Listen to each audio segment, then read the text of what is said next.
انكسر بين يديه، وأبى الله سبحانه وتعالى إلا أن يغني من افتقر إليه ويفقر من افتقر لغيره. عشان كذا في حديث الأثر قال الله عز وجل الأثر القدسي: وعزتي وجلالي ما اعتصم بي عبد فكادته السماوات والأرض. أطبقت السماء على الأرض وكسرت الجبال ودكدكت الدنيا كلها، وهذا العبد معتصم بالله يا رب، إلا جعلت له بينها مخرجا. الجبال تدككت والمباني طاحت وسقطت، وهذا العبد ما جاء شيء. وعزتي وجلالي، تكملة الأثر: ما اعتصم عبد بغيري إلا وكلته إلى ما وكل إليه. وراح للشيخ عادل ورسائل والشيخ ما تردون، من تحولني عليه، وراح للثاني والثالث وهذا المسكين الفقير، وبثت كل الشكوى على الأرض وما صار شيء. الدليل الشاهد: هل هذا القرآن ذكر لنا أن نفتقر لغير الله؟ أبدا والله. من الفاتحة إلى الناس قال لك أدبر أمورك. وبعدين إحنا عندنا مشكلة في الثقة في الله عز وجل. وخلني أنا أعيد مثال يعني تكلمت عنه كذا مرة يا شيخ، بس لابد نفهم المثال هذا. شيخ عادل، أنت عندك الآن نملة هنا في هذه الطاولة في مكان إصبعي، وأنت الآن قلت للنملة هذه إذا استعنت بي والله ما أخيبك، وهي نملة. فجاءوا 40 نملة في الجهة الثانية يريدون أن يفتكون بهذه النملة، وأنت قلت النملة هذه أنا الآن موجود، إذا تبين تستعينين بي أنا حسبك أكفيك. والنملة هذا الحين متوعدينها حتى تثبت أنت إيمان هذه النملة فيك. هل بتذبح النمل وهم هنا بعيدين ولا تخليهم يقربون؟ والله هذا المشهد في القرآن أكثر من أن يوصف. فعشان الله يختبر من الله المثل الأعلى إيمانك أنت، ما يخلي المصايب بعيد عنك ويذبها قبل لا يجيك الحزن، فتخلي النمل هذا يقربون وتشوف وين بتروح هذه النملة. أنت الآن هي صادقة، يا سلام، هي صادقة ولا لا؟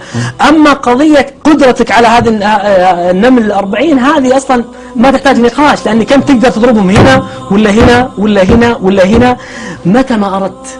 الأمر عندك هين وهو علي هين، لله المثل الأعلى سبحانه. فعشان تختبر الآن إيمان هذه النملة خل هذا اللي يقربون. عشان كذا الله سبحانه وتعالى ما طلب من إبراهيم أنه يعني يؤمن فيه ثم أول ما أشعلوا النار طفاها الله عز وجل، لا، أشعلوا النار يقربون، ثم مسكوا إبراهيم يقربون، إمام ما تزعزع، ثم ربطوه وكبلوه وضعوه في منجنيق ويشوف النار قدامه الآن، يعني ما فيه يعني ثم ما الله سبحانه وتعالى أنجاه الآن، ألقي في النار. وفي الأثر اللي فيه مقال أن جبريل جاء على صورته عليه السلام 600 جناح، تقول عائشة رضي الله عنها في البخاري جناح واحد يسد الأفق. تخيل يجيك واحد بهالعظمة وقال: هل لك من حاجة يا إبراهيم؟ تبغى بطرف جناح أطفيهم هم ونارهم؟ هو اجتث 7 قرى لقوم لوط، اجتثها فجعلنا عليها بطرف جناح من 600، يعني مو ب 599 شاغرة، 599 وبعد، يعني طرف جناح اجتث 7 قرى، وفي رواية 14 قرية. فيقول له: ألك من حاجة يا إبراهيم؟ القلب ما تعلق، أنا أعرف اللي خلقك. يعني أنت الآن عندك 600 جناح وكبير، أنا أعرف اللي أكبر منك جل جلاله، أعرف اللي خلق هذه الأجنحة كلها، أعرف اللي أصلا أنت لن تستطيع تساعدني إلا بحوله وقوته، أنا ما أتعلق قلبي بأحد. عشان كذا قال: أما منك فلا، أنا ما أقوم منك شيء، أنا أعرف واحد أقوى منك، لو قلتك ساعدني وربي ما أراد. يعرف عبدا مملوكا لا يقدر على شيء، ويعرف هل يستويان مثلا، يعرف من يطلب، فقلبه ما تعلق بأحد أقل من الله عز وجل أبدا. فقال: أما منك فلا وأما من الله فنعم، حسبي الله. يقول النبي صلى الله عليه وسلم في البخاري قالها إبراهيم وهو قال: حسبي الله، لكن حسبي الله ما لله، لا، حسبي الله ونعم. يقول: والله أنه نعم ربي، أنا أعرف من متوكل عليه. قال: حسبي الله ونعم الوكيل. فقلنا يا نار كوني بردا وسلاما على إبراهيم. لأجل هذا أول ما ألقي إبراهيم النار برد وطلع منها من اللي يتكلم معه؟ آزر والد إبراهيم. أول ما رأى إبراهيم طلع بينها اللهيب النار اللي كانت تلتقط الطيور من السماء، وطلع منها إبراهيم ولا في شيء. قال: نعم الرب ربك يا إبراهيم إذ أنجاك. إي والله نعم. بعض الناس يقول: حسبي الله ونعم الوكيل. ليش تقولها كذا؟ تقدر يا شيخ عادل تقول: أنا والله ما أعرف للملك عبد الله، بس والله ما أعرف له. لا تقول أعرف الملك عبد الله، طيب ليش نقول ما عنده إلا الله؟ والله سبحانه وتعالى هذا قدر في قلوبنا. لأجل هذا يا شيخ هي القضية في قضية ثقتنا في من هو الله. لأجل هذا الله سبحانه وتعالى دائما يجعل القضية مثل قضية النمل، يقربون عندك والأحزان تجيك حتى يطلع الإيمان اللي في قلبك. أنت فقير لهم ولا فقير لي؟ أنت فقير لمن؟ هذا التوحيد. لكن من هو يا شيخ اللي يقول الكلام هذا ويسويه؟ هي القضية هنا. ولا اليوم أقرأها والله في الجامعة أقول سبحان الله في سورة الكهف، يعني أطفال فتية 13 إلى 20 أطفال، يعني 13 أعمارهم سنة وطالعين، شوف أغنياء هم، أول ما طلعوا قالوا ربنا آتنا من لدنك رحمة. الحين لا مسكن ولا بيت ولا يدرون وين يروحون، ناس مطاردين يذبحونهم، ما في شيء يعني. آتنا من لدنك رحمة وهيئ لنا، والله ما ندري هم بيصيدوننا الحين ولا بعد شوي ولا بيقطعوننا ولا بيصلبون، ما ندري، لكن والله طلعنا لك يا ربي، ربنا آتنا من لدنك رحمة وهيئ لنا. أنت اللي وحدك سبحانك تقدر تهيئ لنا من أمرنا رشدا. الآن يا شيخي هم وينهم؟ في الكهف. فسبحان الله أنت لو بغيت تحمي ناس بتحطهم في مكان، آخر مكان بتحطهم فيه الكهف. ليش؟ لأن ما له باب. يعني هذه مصيبة أصلا، يعني الكهف خطر. وشوف الله عظيم إذا أراد أنه ينجيك ما يجعلك في ظروف زينة، يجعلك في ظروف أسوأ الظروف في العالم عشان يثبت سبحانه جل جلاله، يطلع يعلمك أنت وثقت بمن. فأنت لو بتحمي ناس لازم تحطهم مكان لازم فيه باب، لازم. ليش؟ أقول لك ليش يا شيخ عادل حطيتهم؟ عشان يطمئنون، عشان يطمئنون، وبالذات عشان إذا ناموا ما حيدخل عليهم وهم نايمين. الله عظيم يقول أنا بحطهم في مكان ما في باب وبخليهم ينامون، واللي يقدر يجيهم. لا إله إلا الله، لا إله إلا الله. فضربنا على آذانهم. شوف وإنه مشكلة عندنا يا شيخ عادل أن نجي نقول يا رب مثلا أعطني هالقضية، أطلب مسألة من الله سبحانه وتعالى، ثم أطلب أنا الطريقة اللي تجي فيها. يا أخي أنت دخلك طريقة هذه أنت طلبت أبغى هالأمر، ما هي شغلك، شغل الله عز وجل. يا سلام، القضية ما هي وهذا مشكلتنا الحين.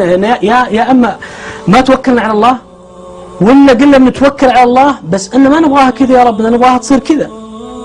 أجل أنت يعني ما عدت فقير، أنت غني، سوها أنت بنفسك كيفك. أي نعم. عشان كذا إيش معنى التوكل؟ التوكل هو سكون القلب مع تحرك الجوارح. أنا قاعد أسعى وأقدم الوظيفة وأسوي، لكن ما أنذل أحد.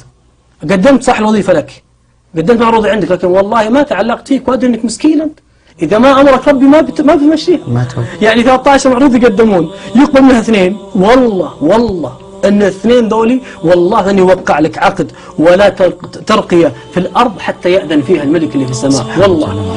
فالشاهد جعلهم الله قال فضربنا على آذانهم، يعني ما المفروض تقومهم أكثر، تقول لا تنومون وانتبهوا، خلوا واحد عندكم قايم كل شوي عشان ينتبه من اللي جاي يعلمكم. لا، يقول الله ينومكم كله، يعني يجعلهم في أسوأ الظروف اللي من عقولنا البشرية. وكيف يعني نايمين؟ على الأقل ما حط لكم واحد الباب جاء قومكم. لا، اللي حافظهم رب العالمين.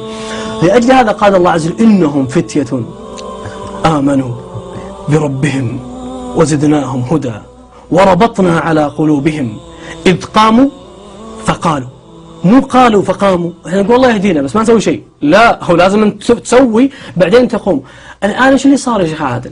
قال الله عز وجل وإذ اعتزلتموهم، لما خلاص صح الافتقار لله عز وجل واستغنوا عن الناس كلهم وصح توحيدهم لله عز وجل، قال الله سبحانه وتعالى فأووا إلى الكهف ينشر لكم ربكم، يا رب انشر لنا من رحمتك وهيئ لنا من أمرنا مرفقا.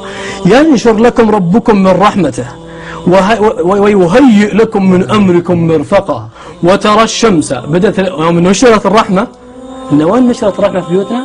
من منا دعا في بيته يا رب انشر لي من رحمتك ولأهلي وهيئ لنا من أمرنا مرفقا. فلما يشير في الكهف لن آخذ كلام طويل وأعيد كلام معيود حتى أجزاء يا شيخ. وترى الشمس، أنت لو تبغى تنور على ناس في الكهف بتجيب لمبة سراج. هذه الشمس. إيه، إذا افتقرت لبشر بيعطونك أكثر شيء سراج ولا لمبة ولا كشاف. لكن رب العالمين جعل الشمس تزاور في قراءة وتزور في قراءة وتزاور عن كهفهم ذات. صارت القضية الآن الشمس تعاملهم معاملة غير الدنيا كلها. لا إله إلا الله. الكهف هذا في الجبل له معية خاصة، في واحد أمرها تفعل الشيء. لا إله إلا هو. قال الله عز وجل تزاوروا عن كهفهم ذات اليمين وإذا غربت رعاية خاصة تقرضهم ذات الشمال وهم في فجوة من ذلك من آيات الله. من يهدي الله يتعلق قلبك برب العالمين فقط فهو المهتد، ومن يضلل فلن تجد له وليا مرشدا. ضايع يدور المرشدين من الفقراء ذولي. ما حد قال لك لا تشاور ولا تستخير، لكن قلبك وين؟ وكل واحد يعرف نفسه. يعني قلبك هو اول ما تجيك مصيبه يا شيخ عادل وين تروح؟ اول ما تجيك جاك خبر الان في مشكله في حادث من اول واحد الواجب لله عز وجل. ايوه، لكن هل هذا هو الواقع؟ لا. لأجل هذا الله سبحانه وتعالى لما دبر بس شيخ عبد الحسن والقصص كثير، بس أتوقع نحن مبالغين في هذا الكلام اللي نقول للمشاهدين، نحن نعلقهم بالله عز وجل. إذا جتكم مشكلة جتكم مصيبة، حتى شيخ المرضى عشان تقنعني وتقنع المشاهدين معي، هل المريض المقعد أحسن مني حال وأنا صحيح معافى متعلق بالمخلوقين أو بالناس؟ يعني حينما أشاهد المقعد أقول الله يعينه مسكين، يقلبونه يمين يرجعونه يسار، لكن هل هو أحسن مني حالا وأنا صحيح المعافى؟ أحسن. هنا يا شيخ يختلف. القضية مو قضية إجساد وعيقة وإجساد تحرك، القضية قضية قلبك هذا وينه. يعني قد تكون مقعد، القضية عشان كذا الله سبحانه لا ينظر لي الشكل أجسادكم ولا صوركم ولا يمكنك تحرك واحد، لكن عند الله قلبك ضعيف إيمان، ولكن ينظر إلى قلوبكم. ينظر إذا جتك مصيبة تتعلق بمن؟ ينظر الله عز وجل وأن تدعي قلبك وينه. أدعي الله وأنا قلبي متعلق مثل ما جاء في الأثر الإسرائيلي، وعقل النبي صلى الله عليه وسلم يقول حدثوا عن بني إسرائيل ولا حرج، لما رأى موسى عليه السلام رجل يدعو الله يدعو الله يدعو الله، فقال يا ربي لو أن هذا يدعوني أعطيته، يا رب لو أنت رب العالمين أعظم، يعني ما في أكرم منك، يا ربي هذا رجل يدعوك يعني وقت طويل وما أعطيته. قال الله عز وجل أوحى إلى موسى يا موسى إنك لا تدري إنه يدعوني وقلبه مع غيري. يدعيني ويقول يا رب وقلبه بس، هل ابو عبد الله بيوقع لي القرار والترقيه ولا لا؟ عرفت عليه شيخنا؟ فهنا هذه القضيه، عشان كذا احسب الناس وان يتركوا وان يقولوا امنا وهم لا يفتنون. يقول والله لا اخليك مثل ما جتها النمله وخليت النمل يقربون من عندها لين تنافضت في ناس لا هادي. عشان كذا هذا اجل مع الاسف شيخ ابن حسين وصراحة يا اخوان كلنا فاشلين يا جماعة الشهوات. عشان كذا الله عز وجل مو كلنا، لأنه في الجملة احسنت، لأن الله عز وجل يقول أكثر الناس. إذا كان هذه مصائب وغصب علينا ورحنا للناس، ايش يقول في الشهوات اللي بين ايدينا والباب مغلق ولا حد يطلع عليه الا الله عز وجل. عشان كذا هذا يحتاج الى قلب. عشان كذا يا حبيبي هو القضية قضية ترجع لإحفظ الله يحفظك، احفظ الله تجده تجاهك. لأجل هذا حبيبي الغالي الآن من اللي خايف؟ أصحاب الكهف ولا اللي يلحقونهم؟ اللي يلحقونهم. وجهة نظري في إذا كان هناك يعني نتيجة. صح.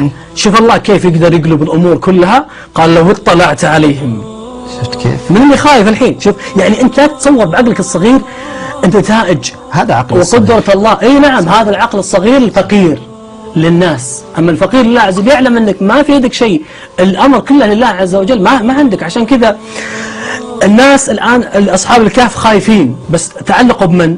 بواحد، تعلقوا بالله عز وجل فنومهم. خطير الوضع هذا، نايمين يعني سهل تقبض عليهم، وحطهم في كهف ما في باب سهل تقبض عليهم، وخلى اللي يقرب من عندهم لو اطلعت عليهم لوليت منهم فرارا ولا ملئت، وفي قراءة لملئت منهم رعبا. فالله قادر يخليك اللي أنت خايف منهم يخافون منك، لكن أنت وين تعلقت فيه؟ تعلقت بشر بشكواك بتطول وقضيتك بتطول، والله ما بتحصلها. عشان كذا الحين هم خايفين، ثم بعدين هذا الخوف الآن شوف الله كيف يقلب القضية. خافوا منهم اللي هم خايفين منهم، عرفت علي؟ وبعدين الأمر الثاني ماتوا اللي كانوا مهددينهم بالقتل. سبحان الله. يعني لاحظت يا شيخ قال الله عز وجل نعلم أي الحزبين أحصى لما لبثوا أمدا. فهم خايفين يقول وليتلطف ولا يشعرن بكم أحدا إنهم إن يظهروا عليكم يرجموكم. أشنع قتلة. هنا ما علقوا بعدها، شوف جمال القرآن، ما علقوا قال يرجموكم تموتوا، لكن شوف الكلام اللي بعدها قال أو يعيدوكم ثم يعلقون قلبكم بالفقراء. لكن هنا بعلقوا قالوا والله لو تعلقت قلوبكم بالفقراء ولن تفلحوا إذا أبدا. يقول نموت نرجع معلش، لكن تعلق قلوبنا بأحد نرجع. هؤلاء قوم اتخذوا من دونه آلهة، يعني متعلق قلوبهم بأحد ثاني، هذا ساجد عند قبر وهذا ساجد عند واحد وهذا راح عند سيد وصالح وأولياء. أنا أروح للعظيم سبحانه وتعالى، عطني أحد